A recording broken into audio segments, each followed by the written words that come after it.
2 Chronicles chapter 9. When the Queen of Sheba heard of Solomon's fame, she came to Jerusalem to test him with hard questions.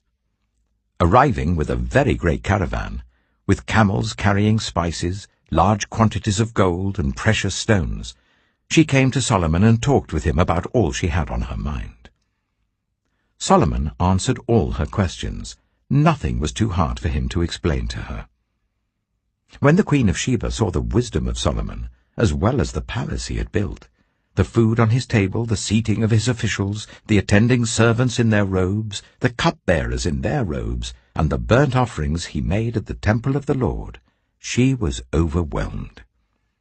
She said to the king, "The report I heard in my own country about your achievements and your wisdom is true. But I did not believe what they said until I came and saw with my own eyes. Indeed, not even half the greatness of your wisdom was told me. You have far exceeded the report I heard. How happy your people must be! How happy your officials, who continually stand before you and hear your wisdom! Praise be to the Lord your God, who has delighted in you and placed you on his throne as king to rule for the Lord your God. Because of the love of your God for Israel and his desire to uphold them forever, he has made you king over them, to maintain justice and righteousness." Then she gave the king 120 talents of gold, large quantities of spices and precious stones. There had never been such spices as those the Queen of Sheba gave to King Solomon. The servants of Hiram and the servants of Solomon brought gold from Ophir. They also brought algum wood and precious stones. The king used the algum wood to make steps for the temple of the Lord and for the royal palace, and to make harps and lyres for the musicians. Nothing like them had ever been seen in Judah. King Solomon gave the Queen of Sheba all she desired and asked for.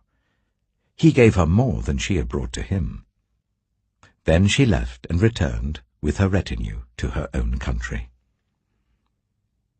The weight of the gold that Solomon received yearly was 666 talents, not including the revenues brought in by merchants and traders. Also, all the kings of Arabia and the governors of the territories brought gold and silver to Solomon. King Solomon made 200 large shields of hammered gold. 600 shekels of hammered gold went into each shield. He also made 300 small shields of hammered gold, with 300 shekels of gold in each shield. The king put them in the palace of the forest of Lebanon. Then the king made a great throne covered with ivory and overlaid with pure gold.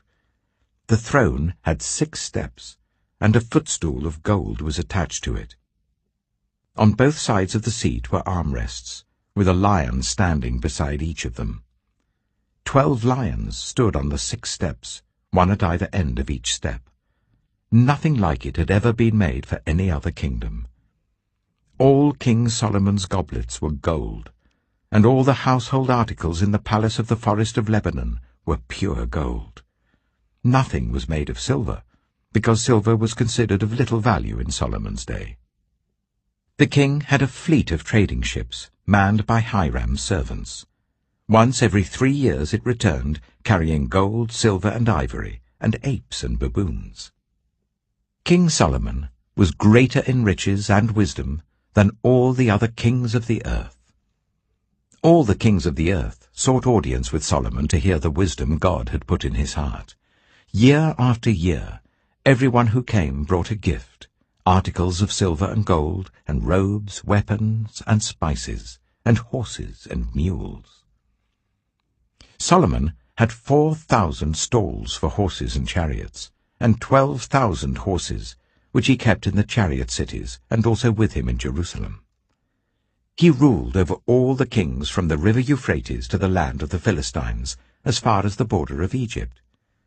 The king made silver as common in Jerusalem as stones, and cedar as plentiful as sycamore fig trees in the foothills. Solomon's horses were imported from Egypt and from all other countries. As for the other events of Solomon's reign, from beginning to end, are they not written in the records of Nathan the prophet, in the prophecy of Ahijah the Shilonite, and in the visions of Iddo the seer concerning Jeroboam son of Nebat. Solomon reigned in Jerusalem over all Israel for 40 years. Then he rested with his ancestors and was buried in the city of David his father. And Rehoboam his son succeeded him as king. 2 Chronicles chapter 10. Rehoboam went to Shechem, for all Israel had gone there to make him king. When Jeroboam son of Nebat heard this, he was in Egypt where he had fled from King Solomon. He returned from Egypt. So they sent for Jeroboam. And he and all Israel went to Rehoboam and said to him, Your father put a heavy yoke on us, but now lighten the harsh labor and the heavy yoke he put on us, and we will serve you. Rehoboam answered, Come back to me in 3 days. So the people went away. Then King Rehoboam consulted the elders who had served his father Solomon during his lifetime. How would you advise me to answer these people, he asked. They replied, If you will be kind to these people and please them and give them a favorable answer, they will always be your servants. But Rehoboam rejected the advice the elders gave him and consulted the young men who had grown up with him and who were serving him. He asked them, What is your advice? How should we answer these people who say to me, Lighten the yoke your father put on us? The young men who had grown up with him replied, The people have said to you, Your father put a heavy yoke on us, but make our yoke lighter.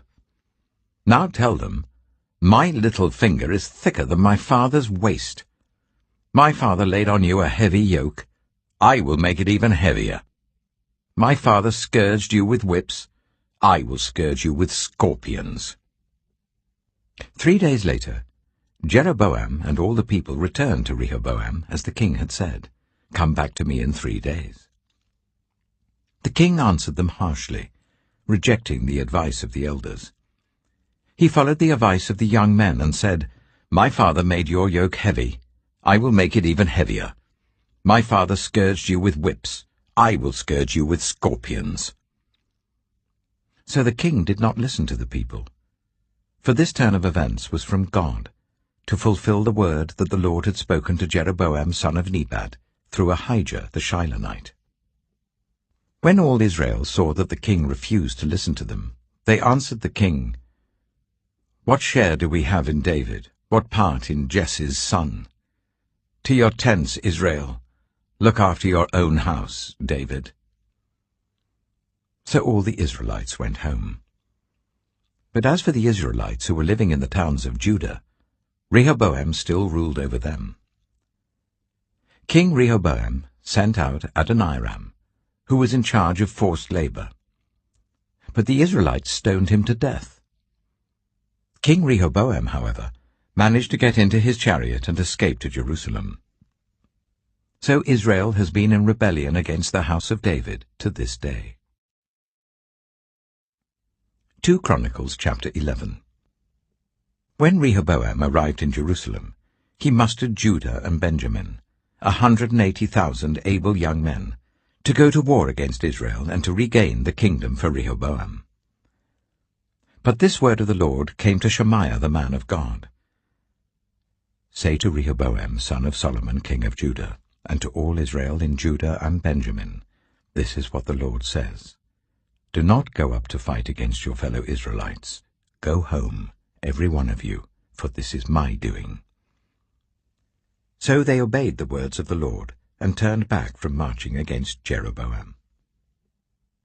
Rehoboam lived in Jerusalem, and built up towns for defense in Judah: Bethlehem, Etam, Tekoa, Bethzur, Soko, Adullam, Gath, Marisha, Ziph, Adoraim, Lachish, Azekah, Zorah, Ajalon, and Hebron. These were fortified cities in Judah and Benjamin. He strengthened their defenses and put commanders in them, with supplies of food, olive oil, and wine. He put shields and spears in all the cities, and made them very strong. So Judah and Benjamin were his. The priests and Levites from all their districts throughout Israel sided with him. The Levites even abandoned their pasture lands and property and came to Judah and Jerusalem, because Jeroboam and his sons had rejected them as priests of the Lord, when he appointed his own priests for the high places and for the goat and calf idols he had made. Those from every tribe of Israel, who set their hearts on seeking the Lord, the God of Israel, followed the Levites to Jerusalem to offer sacrifices to the Lord, the God of their ancestors. They strengthened the kingdom of Judah and supported Rehoboam, son of Solomon, for 3 years, following the ways of David and Solomon during this time. Rehoboam married Mahalath, who was the daughter of David's son Jerimoth, and Abihail, the daughter of Jesse's son Eliab. She bore him sons, Jeush, Shemariah, and Zaham. Then he married Maacah, daughter of Absalom, who bore him Abijah, Attai, Ziza, and Shelomith. Rehoboam loved Maacah, daughter of Absalom, more than any of his other wives and concubines. In all, he had 18 wives and 60 concubines, 28 sons, and 60 daughters. Rehoboam appointed Abijah, son of Maacah, as crown prince among his brothers, in order to make him king. He acted wisely, dispersing some of his sons throughout the districts of Judah and Benjamin, and to all the fortified cities. He gave them abundant provisions, and took many wives for them. 2 Chronicles chapter 12. After Rehoboam's position as king was established, and he had become strong, he and all Israel with him abandoned the law of the Lord. Because they had been unfaithful to the Lord, Shishak, king of Egypt, attacked Jerusalem in the 5th year of King Rehoboam. With 1,200 chariots and 60,000 horsemen, and the innumerable troops of Libyans, Sukkites, and Cushites that came with him from Egypt, he captured the fortified cities of Judah and came as far as Jerusalem. Then the prophet Shemaiah came to Rehoboam and to the leaders of Judah who had assembled in Jerusalem for fear of Shishak, and he said to them, "This is what the Lord says. You have abandoned me, therefore I now abandon you to Shishak." The leaders of Israel and the king humbled themselves and said, "The Lord is just." When the Lord saw that they humbled themselves, this word of the Lord came to Shemaiah. "Since they have humbled themselves, I will not destroy them, but will soon give them deliverance. My wrath will not be poured out on Jerusalem through Shishak.